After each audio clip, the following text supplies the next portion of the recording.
अस्सलाम वालेकुम जी, क्या हाल चाल है आप लोगों के। अच्छा जी, आज मेरे किचन में बनने जा रहा है बीफ पुलाव।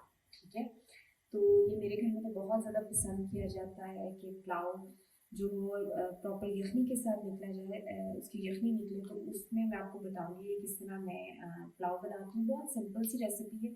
मैं बहुत ज़्यादा चीज़ें जो यखनी के अंदर नहीं डालूंगी। एक्चुअली जो गोश्त है, हड्डी है और चर्बी है, ठीक है, उसका अपना अरोमा आपके यखनी के अंदर होना चाहिए, ना कि आपके साबित गरम मसाले जो हैं आप डालें और उनका अरोमा है। ठीक है, तो ये बहुत सिंपल रेसिपी है और मैं मोस्टली अपनी रेसिपीज ऐसे बताती हूँ जो बिगनर्स हैं उनके लिए आसानी है। ठीक है ना, तो ये देखिए जी, ये है गोश्त। अच्छा, गोश्त एक बार याद रखिएगा, जब भी कभी पुलाव बनाना है तो हमेशा जेठा सीना आपने इसका गोश्त लेना है। सीने के गोश्त में ये देखिए साथ थोड़ी सी चर्बी होती है, हड्डी मिक्स है।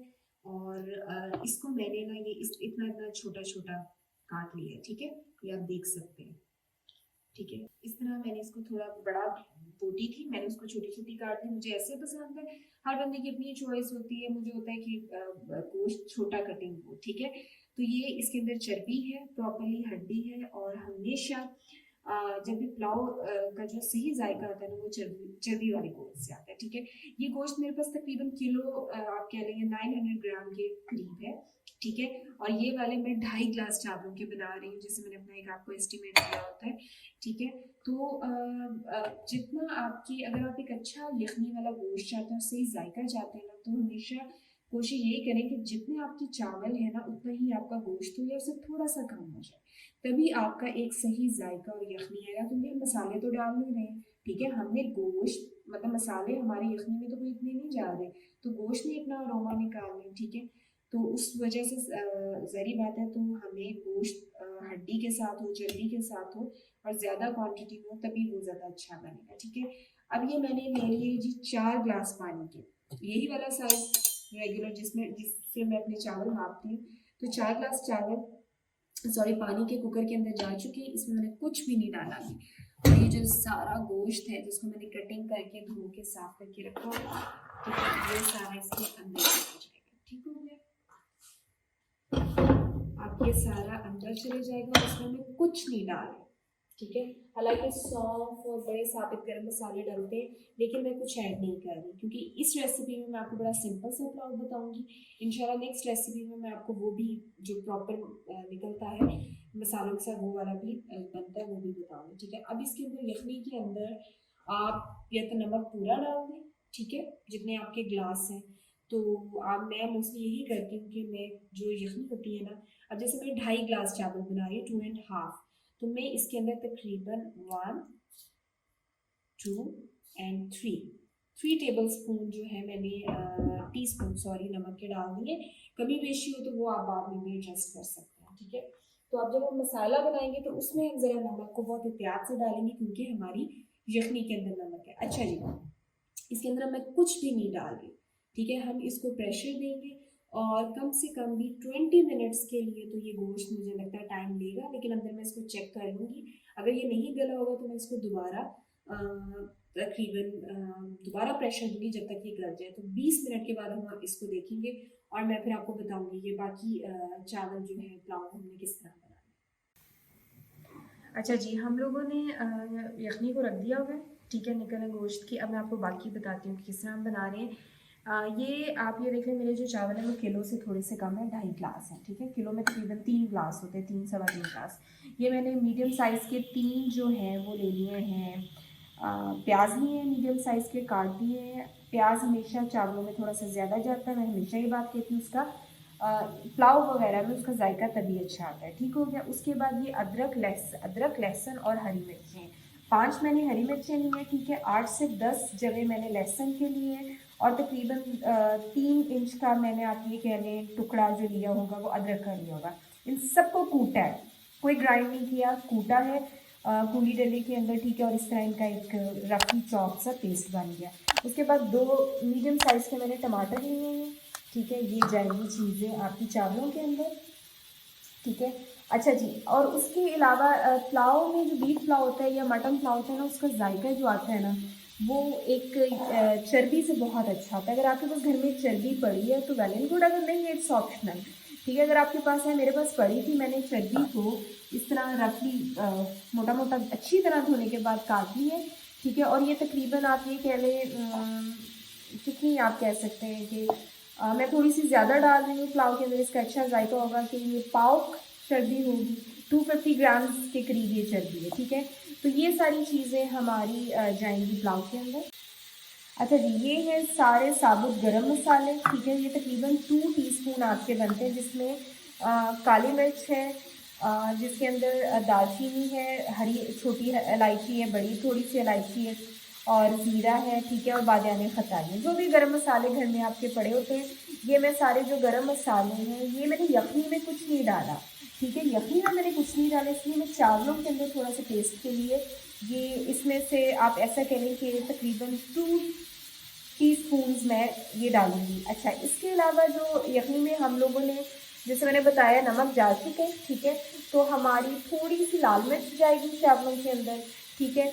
और ज़ीरा वगैरह तो इसके अंदर आ चुका है, तो और थोड़ा सा हम गरम मसाला डालेंगे, इसके अलावा और कुछ नहीं जा रहा। अच्छा जी, ये इसमें तकरीबन आधा कप ऑयल का चला गया चावलों के लिए ये मैं पैन में, ठीक है। आप अपनी मर्जी से ऑयल को एडजस्ट कर सकते हैं, लेकिन पुलाव के अंदर थोड़ा सा ऑयल ज़्यादा लगता है। और साथ में ये जो चटनी है ये मैं सारी साथ ही ऑयल को गर्म करने के बाद हम इसके अंदर ऐड करेंगे। ये देखिए, अब ऑयल और चर्बी को मैंने इकट्ठे डाल दिया है, इसको ज़रा अच्छी तरह ऑयल के साथ होने दें, ठीक है। ज़रा अच्छी तरह जब ये थोड़ी नरम हो जाएगी, इसके बाद हम साथ ही इसके अंदर प्याज डालेंगे और बाकी चीज़ें डालते हैं। ये देखिए जी, ये ज़रा अच्छी तरह से चर्बी और ऑयल गर्म हो गया। अब इसके अंदर आप सारा ये प्याज को डाल देंगे, ठीक है।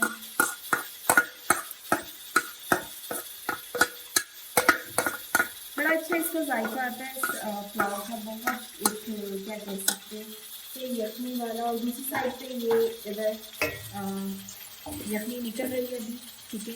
और अब हमने इसमें अभी तक क्या डाला है, ऑयल दिया है, चर्बी गई और प्याज दिया, ठीक है। अब आपने प्याज को एक अच्छा कलर देना है, गोल्डन, बहुत डार्क कलर नहीं देना, इससे चावलों की रंगत ख़राब होती है, ठीक है। तो जब तक इसको कलर आता है तब तक वेट करते हैं थोड़ा सा, फिर मैं आपको बाकी का प्रोसीजर बताऊँ। जी, ये भी मैंने प्रेशर खोला है 20 मिनट के बाद, और मैंने जैसे दिखाया ये गोश्त बहुत अच्छे से टेंडर हुआ है अंदर तक, ये देखें गला हुआ है, ठीक है। इसको नरम होना चाहिए, अच्छा नरम होना चाहिए। बीफ का रेशा ज़रा सख्त होता है, तो इसको आपने अच्छा गलाना है, ठीक है। ये ना समझिएगा कि ये घुल जाएगा, ठीक है। ये अच्छा टेंडर हुआ है। और हमारी जो यखनी थी, मैंने जैसे आपको पहले बताया, इसमें मैंने नमक के अलावा कुछ नहीं डाला हुआ, ठीक है।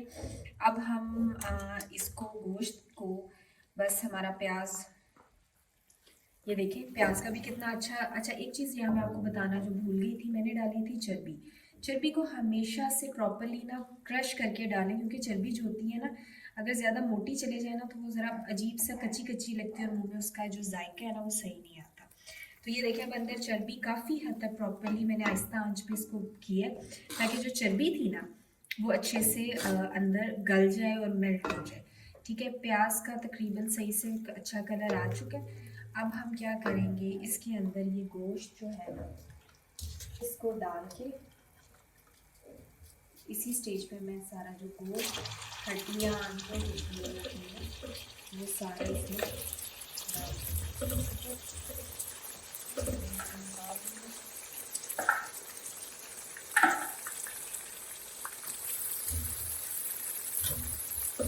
देखने में गोश्त कितना ज़्यादा लग रहा था, लेकिन अक्सर जब गोश्त को पानी लगा होता है ना, तो वो पता भी नहीं चलता कि किधर सारा गोश्त। और मैंने जो बड़ी अंदर ये ऐसे हड्डियाँ थी उनको निकाल दिया, ऐसे गोश्त कर जाएगा हमारा अंदर। और इसको मैं अच्छे से बनाई, थोड़ी तेज़ आंच पे, ठीक है।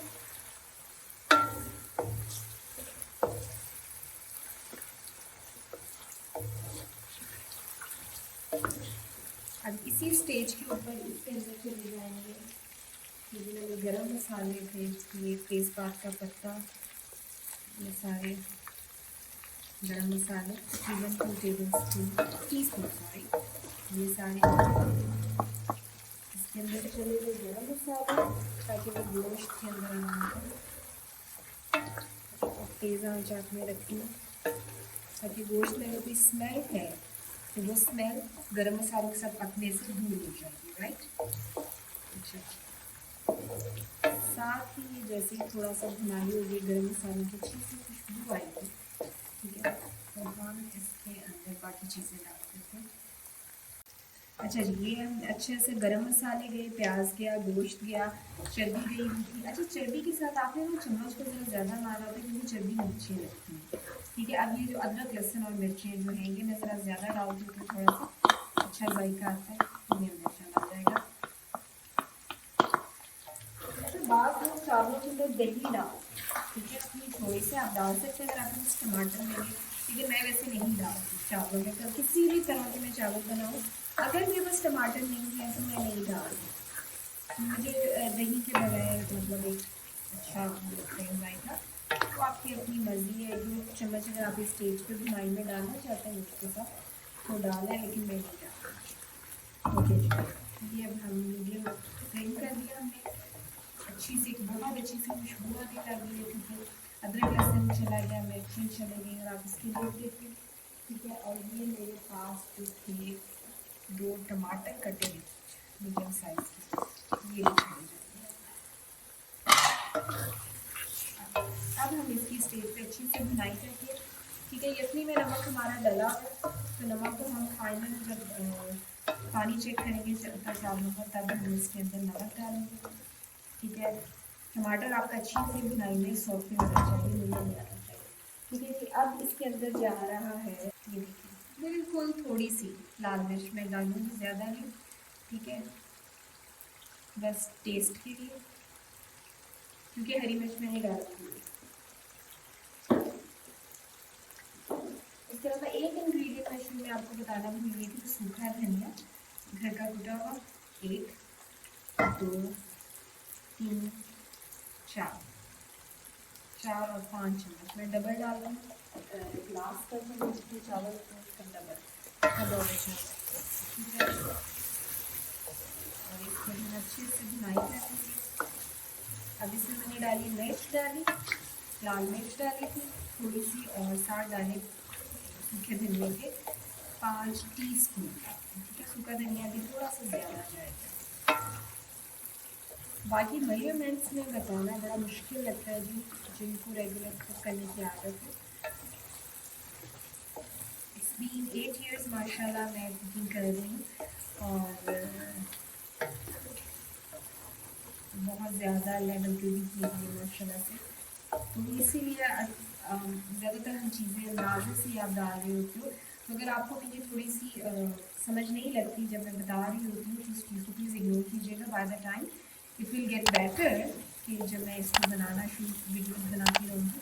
अभी मुझे थोड़ा सा अक्सर मैं गलत बोल जाती हूँ अपनी मेजरमेंट्स बताते हुए खाने।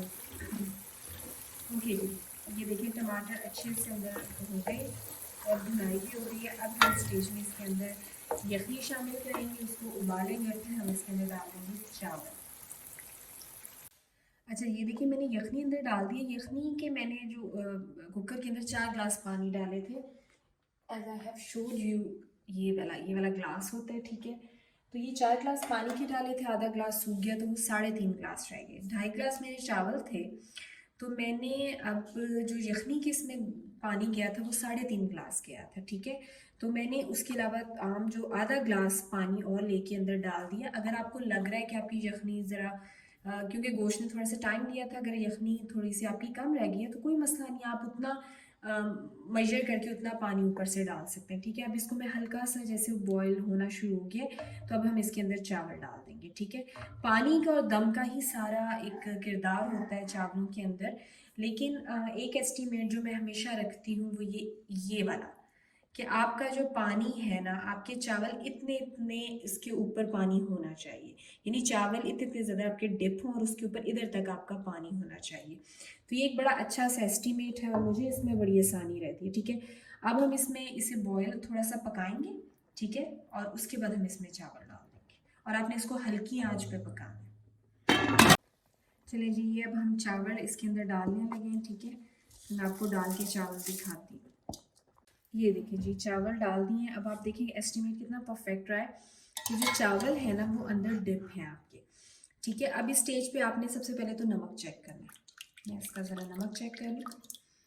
मुझे लगता है कि तकरीबन 1 चम्मच नमक और जाना चाहिए, तो हम इसमें 1 टीस्पून नमक को ऐड कर देंगे। ठीक है, और अब तेज़ आंच करेंगे और इसका पानी सुखा के फिर हम, और आप देखिए मैंने साथ ही चम्मच को भी चेंज कर लिया, लकड़ी के चम्मच को छोड़ दिया। अब आपने इसको कवर करना है, इसका पानी सुखाना है, और फिर हम इसको, मैं आपको इसकी बात की लुक दिखाती हूँ। ओके जी, अब हम देखते हैं, इसका मैंने कवर उतारा है, देखिए चावलों के अंदर बॉयल आना शुरू हो गया। अब हमने इसका पानी खुश कर लिया, और इस स्टेज पे आपने चावलों में तेज़ आंच रखनी है, जितनी भी फुल है, ताकि पानी जल्दी से खुश्क हो और चावलों को फिर हम दम पे रखें। ठीक है, पुलाव के लिए कोशिश किया करें कायनात चावल बहुत अच्छा होता है, या सुपर कलर, ये चावल बेस्ट होता है और इसका बड़ा अच्छा जायका होता है। इवन कायनात या सुपर कलर नया चावल भी हो तो उसमें एक बड़ी मिठास होती है, वो बड़ा अच्छा एक जायका देता है। ठीक है, ये बस अभी जैसे ही हमारा पानी सूख जाएगा तो हम इसको दम पे रखेंगे। अगर आपके पास पुराना चावल है तो आपका उसमें बेशक थोड़ा सा पानी हो भी तो आप उसको दम पे रख दें तो कोई मसला नहीं होगा। लेकिन अगर आपके पास नया चावल है, जैसे मेरे पास जो चावल है ये नया है, तो इसको मैं इसका पानी मुझे अच्छी तरह खुश करना, और मैंने चावलों को तकरीबन आधा घंटा भिगोया हुआ था। ठीक है, ये भी नहीं मैंने बताया शुरू में। तो आपने हमेशा एक बात ये रूल है जी, जब भी चावलों को कम से कम 20 से 30 मिनट ज़रूर भिगोएं बिफोर कुकिंग। ओके, ये देखें जी, अब पानी जो है चावलों का अच्छी तरह खुश्क हो चुका है। ठीक है, अब मैं इसको नीचे मैंने तवा रख दिया है, और अब मैं इसको दम के ऊपर लगाऊंगी। ये बस थोड़ा सा साइडों पे है, ये भी खुश्क हो जाएगा, और नीचे तेज़ आंच है, तवा जैसे ही गर्म होगा। ठीक है, 2-3 मिनट के अंदर फिर हम ये भी पानी इतनी देर में सूख जाएगा, और फिर हम इसको लगाएंगे दम के ऊपर। जैसे मैंने पहले बताया, नया चावल है तो पानी को खुश्क करना पड़ेगा, अगर पुराना चावल है तो फिर कोई मसला नहीं, इतना पानी कुछ भी नहीं कहता। ओके जी, अब मैं इसको लगा रही हूँ दम के ऊपर तकरीबन 15 मिनट के लिए। ठीक है, और तवा गर्म हो गया है, और इसमें हम रखेंगे तकरीबन हल्की आंच पे नेक्स्ट फॉर 15 मिनट। ठीक है, और मैं अब आस्ता कर रही हूँ आंच को। इसके बाद इंशाल्लाह मैं इसकी फाइनल लुक दिखाती हूँ। बिस्मिल्लाहिर्रहमानिर्रहीम जी। अच्छा जी, अब हम देखते हैं, ढक्कन उठाते हैं। दम हमारा 15 मिनट का हो गया, और ये देखिए जैसे मैंने आपको तरीका बताया हुआ है, हमेशा साइड से चम्मच मारें। ये देखिए चावल कितना लंबा है। ठीक है, और ये प्रॉपरली सारे चावल को मैं हिला दूँगी। देखिए, ठीक है, प्रॉपरली ये दम आ चुका है। अब मैं आपको डिश आउट करके सारा पुलाव दिखाती हूँ जी। ये फाइनल लुक है जी चावलों की। उम्मीद है आपको रेसिपी अच्छी होगी। आज मेरे घर का जो मेन्यू है वो मैंने बीफ पुलाव बनाया है और साथ ये रायता बनाया है। तो उम्मीद है आप लोगों को अच्छा लगा होगा, और अगर आपको रेसिपी अच्छी लगी है तो हमारे चैनल को सब्सक्राइब करें और हमारी वीडियोस को शेयर करें। अपनी दुआ में याद रखिएगा। फ़ी अमान अल्लाह। अस्सलाम वालेकुम।